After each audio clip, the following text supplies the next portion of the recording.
Sabay-sabay natin alamin ang mga kaganapan na nangyayari sa ating bansa.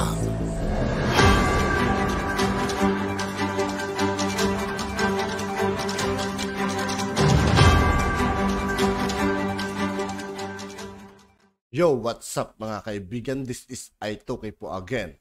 Ngayon, nandito naman ulit tayo sa channel ni Banat News Updates. Dito naman ulit tayo magbibigay ng komento at reaksyon. Kaya samahan nyo ko guys. Let's go! Dapat mong sabihin niya sa presidente ng Pilipinas. Tandaan nyo po, DepEd lang po ang departamentong hawak ni Sara Duterte. Pero kung makabanat sila na nakasalalay kay Sara Duterte, ay kaunlad ng Pilipinas eh. Ibig ko sabihin, kung ganyan rin lang ang pananaw ninyo, gusto nyo palabasin sa Sara Duterte, ang magpapasya kung tayo liligaya ngayong Pasko o hindi, eh wag si Sara Duterte yung pag-resignin mo. Di ba? Wag si Sara Duterte yung pag-resignin mo. Kasi DepEd lang si Sara Duterte. Kahit palalain nyo pa yung sinasabi nyong crisis sa education, no? Una, hindi kagagawa niya ni Sara Duterte. Ikalawa, 6 na taon niyang re-resolve yan. Pero yung mga problema ng mamamayan ngayon, sa pagtaas ng presyo ng bilihin, pagtaas ng presyo ng langis, pagtaas-taas lang lahat, paglobo ng utang, yan po, immediate yan. O, ito pa pala ang pinagtataka natin sa makabayan. Wag na tong, kaya nakita nyo, kahit Pasko, walang tigil, no? Sara resign. Hindi po si Sara Duterte ang nagpapasya ng mga nangyayari sa buong Pilipinas. Baka mali kayo ng pinagre-resign. Kami nga, hindi kami nagpaparesign pa eh. Hinihintay namin magkusa eh. Tignan nyo kasi kung paano tumugon, no? Alam nyo po, wag na po tayo maglokohan. Ang dami na pong utang ng Pilipinas. Supposedly, magandang utang. Correct. Maganda ang utang kung ito ay nakikita ng investor ng pinaglalaanan mo ng utang ay infrastructure, di ba? Si papasok. Katulad po nung nagdaan, panahon ni Pangulong Duterte. Totoo naman pong umuutang tayo. Pero nakikita nyo kung saan napupunta yung utangin. Eh tignan nyo po itong proyekto ng kasalukuyang Pangulo. Nakakatakot po. 500 billion ayuda. Uulitin ko na naman po nagbigay tayo ng ayuda nung panahon ni Pangulong Duterte. First time natin narinig yung ayuda sa lahat ng mamamayan. Dati 4 piece lang may ayuda eh. First time natin narinig, no? Yung salitang ayuda nung panahon ni Pangulong Duterte. Nagbigay ng ayuda 8,000, dalawang ayuda 16,000. Sa mga hindi wala sa syudad 5,000 o 6,000, no? 6,000. Tapos sa nasa syudad 8,000. Direktang ayuda 'yon. Kaya na kailangan po magkaroon ng ayuda. Bakit po? No? Tanong ko lang po, meron po bang mga teachers group sa DepEd maliban kay Castro ang nagrereklamo po ng mga palpak na gawain ng DepEd secretary? Tanong lang po natin, million po yung DepEd eh. Million po ang teachers at non-teaching personnel. Pinakamalaki po. Kung palpak po ngayon, ang dami pong samahan ng mga teachers. Yung po bang si Castro, pinamumunuan niya, pinakamalaki po yun, no? Pinakamalaki pong teachers group. Meron po ba kayo narinig, Ma'am Esguera, na cannot handle the situation? Ano po ang mga hindi po kayang i-handle ng ating Vice President sa DepEd ngayon? Kasi po, una, number 1 po, best performing. Di ba? Number 1 po ang DepEd, best performing, most trusted agency, best performing department. Ayan po, actual po yan. O, wag na po yun, baka hindi kayo naniniwala sa survey. Di ba? Sige, wag daw yun. Hindi siya naniniwala sa survey. Yung po bang mga kalaban ni DepEd Secretary Sara Duterte, nagsabi po sila na Sara Duterte cannot handle DepEd.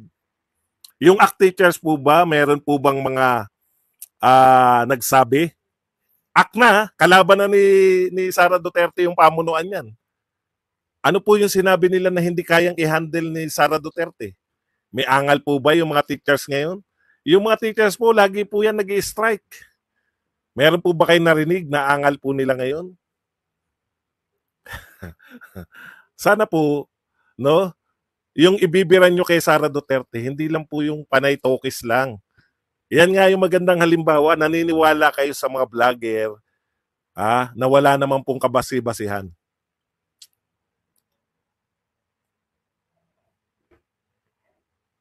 Sana po, mag-akusa man lang kayo. Ang problema nyo po, wala kayong akusasyon man lang. Yun yung pinoproblema namin sa inyo. Lagi kayo, Sara Duterte cannot handle DepEd. Ano po yung akusasyon nyo na hindi niya ma-handle? Ano pong problema hindi niya ma-handle? Ano po ang problema hindi niya ma-handle? Be concrete po, kasi ang hirap po eh. Kami po nag-aakusa sa inyo, may mga resibo kami ng akusasyon eh. Di ba? Katulad niyan, sinasabi natin, gustong magpabango ng tambaluslos, kaya merong 500 billion na ayuda. Ang sinasabi ko sa inyo, kahit hindi po kayo makinig, no? Ang sinasabi ko po sa inyo, yung ayuda ni Pangulong Duterte, karapat dapat yun kasi naka-lockdown tayo. Di ba? Hindi na niya pinagtrabaho yung mga tao, naka-lockdown. Wala pa tayong bakuna nung nag-lockdown eh. Kasagsagan po ng pandemya.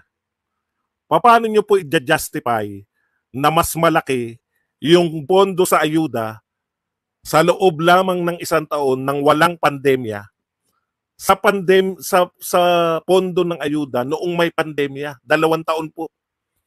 Magkano po ang pondo natin sa 2 taon? Bayanihan 1 and 2, combine na po. Bayanihan 1 and 2, kung tama po yung aking kwenta, 355 billion lang po. 355 billion lang. 355 billion. Sa loob ng 2 taon na tayo po ay nasa pandemya, yun lang po ang pinamigay. Pero magkano po nakuha ng tao? 8,000. 6,000 to 8,000. Ngayon po, 500 billion. 500 billion po walang pandemya. 1 taon lang. Pero magkano po ang bibigay daw sa tao? 5,000. Nakikita niyo po yung diferensya? Magpapabango kayo. Pero binabanatan po to.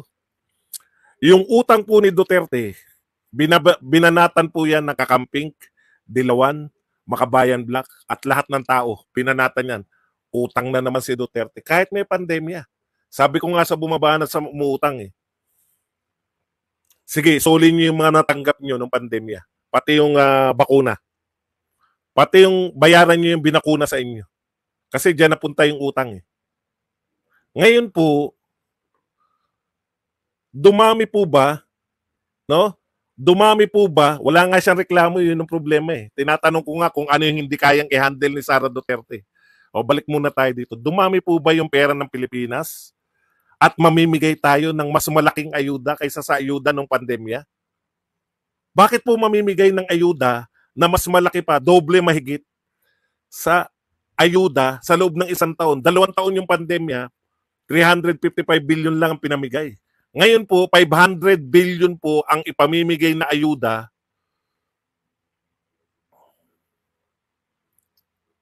Bakit po mas malaki pa ang ipamimigay na ayuda gayong wala namang pandemya? Ang tanong, kumita ba ng malaki ang Pilipinas?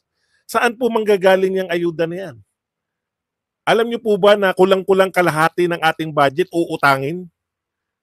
Iuutang pala natin. Diyos ko. Parang ganito po yung tao eh. Kung kayo po, isang taong maalwan sa buhay, okay lang mamigay kayo sa mga buong kapitbahay ninyo. Di ba? Buong kapitbahay ninyo, okay lang po na pabigyan nyo ng ayuda. O sige, eto po, pabigas. Kasi sobra-sobra yung yaman nyo eh. Ano po masasabi nyo sa isang tao na makapamigay lang, uutang siya, uutang muna ako para mabigyan ko tong mga kapitbahay namin ng pang Noche Buena nila? Di po ba nakakahiya yun? Yung mga binibigyan mo, wala namang utang. yung bibigyan ng ayuda, may mga trabaho. Pero, hindi po lahat. Katulad namin, hindi po kami mabibigyan ng ayuda. Ang problema, hindi na kami nabigyan ng 5,000 ayuda. Kasama kami sa pagbabayad sa uutanging pambigay ng ayuda. Ang point ko lang, mamigay kayo ng ayuda sa mga taong hindi naman ganong kailangan kung sobra-sobra po yung biyaya natin. Mm-mm. At yun nga po mga kaibigan, dito po nagtatapos ang ating reaction video. Muli ako po si I2K ng Sundalo ng Dunggalo. Maraming salamat sa patuloy na pagsuporta. Yeah, peace out.